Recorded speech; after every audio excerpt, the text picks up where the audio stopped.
नमस्कार दोस्तों। आज हम लोग नदियों में, इसके पहले आपको हम गंगा, ब्रह्मपुत्र, सिंध के बारे में बता चुके थे। आज हम आपको बताएंगे अरब सागर में गिरने वाली नदियों के बारे में। तो आप जानते हैं इधर बंगाल की खाड़ी है, नीचे हिंद महासागर और पश्चिम में अरब सागर। तो अरब सागर में जो गिरने वाली नदियां हैं, ये अक्सर करके नदियां डेल्टा नहीं बनाती। इसके बारे में हम आपको पहले बताएंगे कि नदियां डेल्टा क्यों नहीं बनाती और इनकी विशेषताएं क्या हैं।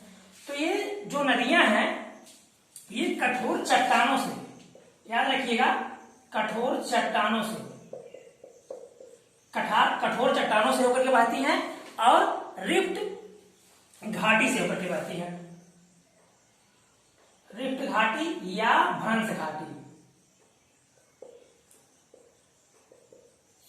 घाटी से होकर बहती हैं और ये बहुत तेज बहती हैं। तो तेजी से बहने की वजह से इनके रास्ते में मलबा इकट्ठा नहीं होता और सीधे ये समुद्र में प्रवेश कर जाती हैं। और क्या बनाती हैं ये? डेल्टा न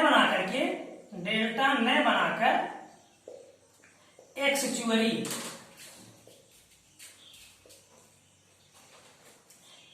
का निर्माण करती हैं। ठीक, एक्सचुअरी क्या होता है?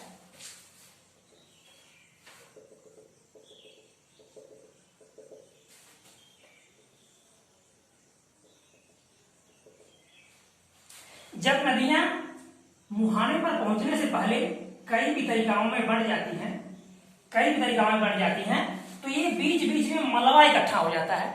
ऐसे मलबा को डेल्टा बोलते हैं। ठीक, इस प्रकार से नदियां मुहाने पर पहुंचने से पहले कई भी तरीकाओं में बढ़ जाती हैं, तो वो डेल्टा का निर्माण करती हैं। लेकिन एक्चुअली या ज्वारनदमुख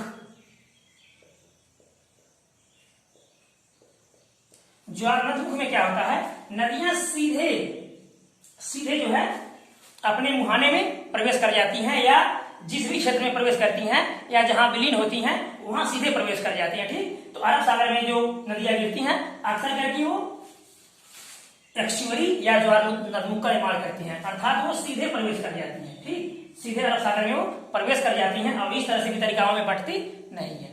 अब हम इसमें देखेंगे कौन कौन सी नदियां हैं। तो सबसे पहले हम देखेंगे जो प्रायद्वीपीय भारत है। तो प्रायद्वीपीय भारत जो मध्य प्रदेश में और गुजरात से लेकर के झारखंड तक विंध्याचल पर्वत श्रृंखला है। तो विंध्याचल पर्वत श्रृंखला भारत को दो भागों में बांटता है, प्रायद्वीपीय भारत और उत्तरी भारत। तो जो प्रायद्वीपीय भारत है, इसकी नदियों में यदि देखा जाए तो नर्मदा नदी लंबाई की दृष्टि से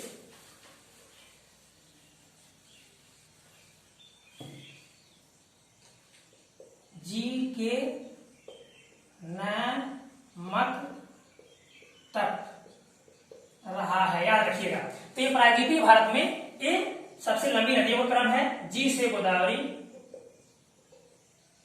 के से कावेरी, नर्मदा, महानदी,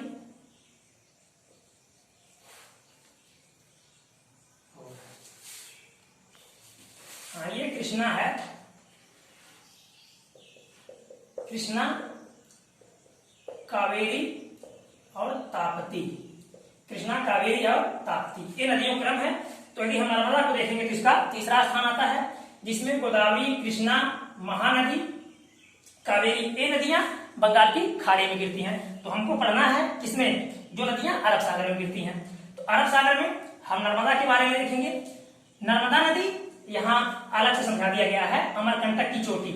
नर्मदा नदी मध्य प्रदेश और छत्तीसगढ़ के बॉर्डर पर अमरकंटक की चोटी से निकली है और कहाँ गिरती है? खंभात की खाड़ी में। कुल लंबाई की दृष्टि से ये 1310 किलोमीटर लंबी है और सरदार सरोवर बांध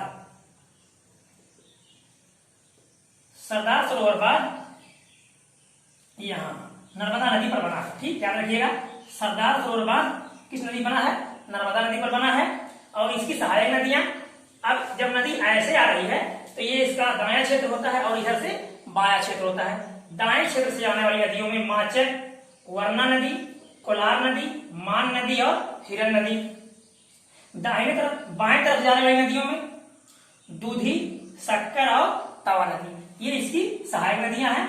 तो पश्चिम की दृष्टि देखा जाए कि पश्चिम की ओर बहने वाली या अरब सागर में गिरने वाली सबसे लंबी नदी नर्मदा नदी। नर्मदा नदी जो रिफ्ट घाटी से बहती है, ठीक, जो रिफ्ट घाटी से बहती है। अब रिफ्ट घाटी क्या होता है इसके बारे में बताएंगे आपको।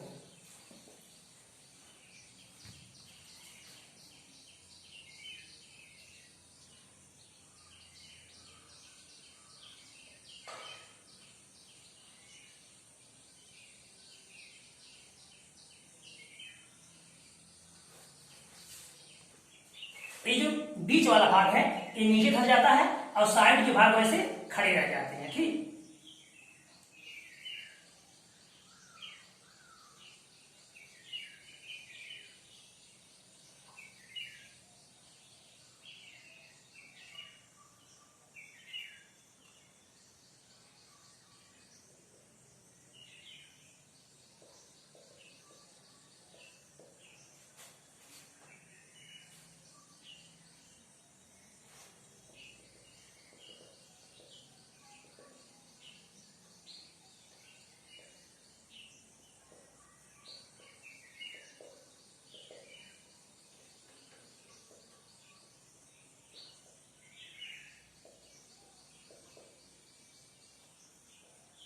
ये होती है रिफ्ट घाटी। बीचे के पार्ट वैसे पड़े रह जाते हैं। अब देखिए ये जो ऊपर वाला पार्ट था, ये जो वो कहाँ चला गया, वो ये जो पार्ट था वो नीचे चला गया और ये ऊपर वाला पार्ट है ये ऊपर पड़ा हुआ है। इस प्रकार से बीच वाला पार्ट नीचे धस जाता है और साइड के दोनों भाग वैसे पड़े रह जाते हैं। इस प्रकार से रिफ्ट घाटी का निर्माण होता है। तो नर्मदा नदी, नर्मदा, ताप्ती, ताप्ती नदी को तापी नदी भी कहते हैं।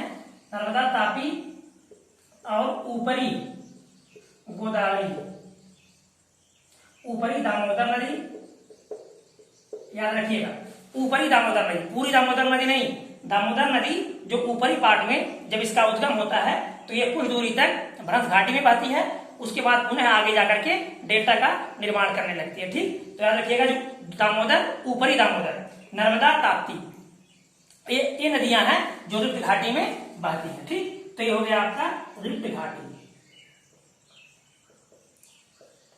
अब हम देखेंगे ये जो नर्मदा नदी है तो इसके उत्तर में विंध्याचल पर्वत और नीचे सतपुड़ा, ठीक, नीचे सतपुड़ा और ऊपर विंध्याचल पर्वत। तो इसको याद रखिएगा, नर्मदा नदी पूरा मैप बन गया है, नीचे सतपुड़ा पर्वत और ऊपर विंध्याचल पर्वत। तो सतपुड़ा और विंध्याचल के बीच में नर्मदा नदी बहती है। अब फिर देखेंगे माही नदी, जो नर्मदा नदी के उत्तर से विंध्याचल पर्वत से जयसमंद झील, कहां से निकली है, जयसमंद झील से निकली है और ये भी आकर के कहां गिरती है, खंभात की खाड़ी या अरब सागर में गिरती है। इसमें साबरमती, साबरमती अरावली पर्वतमाला से निकल करके आई है, ये भी खंभात की खाड़ी में गिरती है। लूनी नदी के बारे में देखेंगे।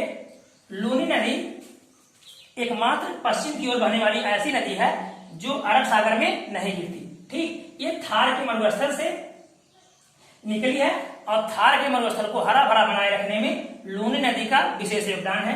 एक कच्छ के रण में आकर के समाहित हो जाती है, ठीक। तो याद रखिएगा लूनी नदी कच्छ के रण में आकर के समाहित हो जाती है।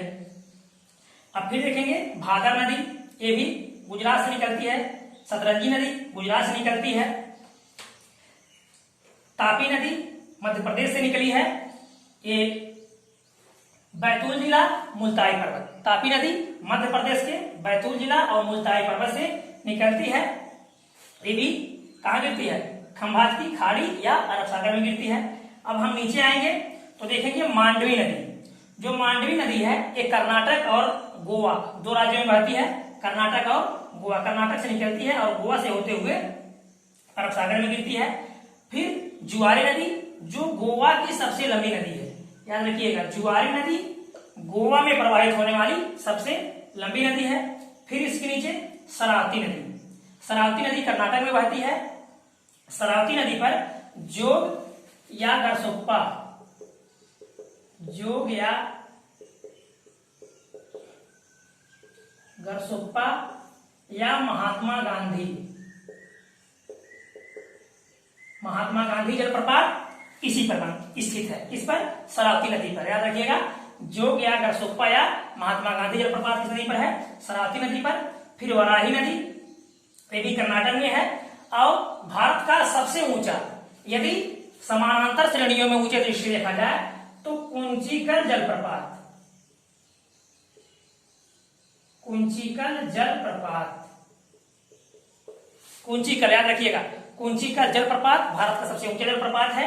किस नदी पर है? वराही नदी, कर्नाटक में। अब हम आएंगे केरल और तमिलनाडु। तो पेरियार नदी जो बहाव की दृष्टि से केरल की सबसे लंबी नदी है, ये तमिलनाडु में अन्नामलाई पर्वत श्रेणी, कौन सी? अन्नामलाई पर्वत श्रेणी से निकली है और तमिलनाडु से निकली है और केरल होते हुए अरब सागर में गिरती है। तो ये बहाव की दृष्टि से केरल की सबसे लंबी नदी है। लास्ट में हम देखेंगे भरतपुजा। तो भरतपुजा केरल में बहने वाली दूसरी सबसे लंबी नदी है। अब हम लूनी नदी की सहायक नदी के बारे में देखेंगे कि लूनी नदी की सहायक नदी कौन सी नदी है।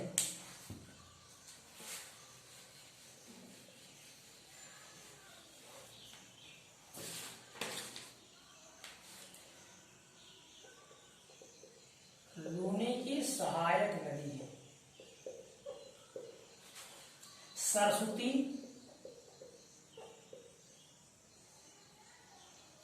जवाई, सूखड़ी, लीलड़ी,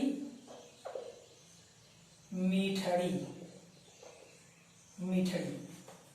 ये लूनी की सहायक नदियां हैं। और ये आपको नर्मदा की सहायक नदियां मिल गई हैं। एक चीज और याद रखिएगा, जो नर्मदा नदी है ये 3 राज्यों से होकर के बहती है। इसका सबसे अधिकांश हिस्सा किसमें पड़ता है? मध्य प्रदेश में। मध्य प्रदेश, फिर महाराष्ट्र, ये महाराष्ट्र के बॉर्डर से होते हुए किसमें? गुजरात में प्रवेश करती है। इस प्रकार से महाराष्ट्र में केवल इसका 1.5%, महाराष्ट्र में केवल 1.5% हिस्सा पड़ता है। सबसे अधिक भाग किसमें प्रवाहित होती है? मध्य प्रदेश में, फिर गुजरात में, और फिर इस तरह से खंबाती खाड़ी में प्रवेश कर जाती है। ठीक, तो इसको नोट बना लीजिएगा, नोट करते रहिएगा। मेरे साथ पूरा सिलेबस कंप्लीट कराएंगे। और आपको बता दिए ये रिफ्ट घाटी क्या होती है, एक्सुअरी क्या होती है। तो इस प्रकार यदि आप एक बार 2 बार अभ्यास करेंगे तो सारी चीजें आपको बारी बारी से तैयार हो जाएगी। ठीक, क्योंकि एक बार में कोई चीज तैयार नहीं होता। तो अब यदि वीडियो अच्छा लगा होगा तो लाइक कीजिएगा, सब्सक्राइब कीजिएगा, दोस्तों को शेयर कीजिएगा।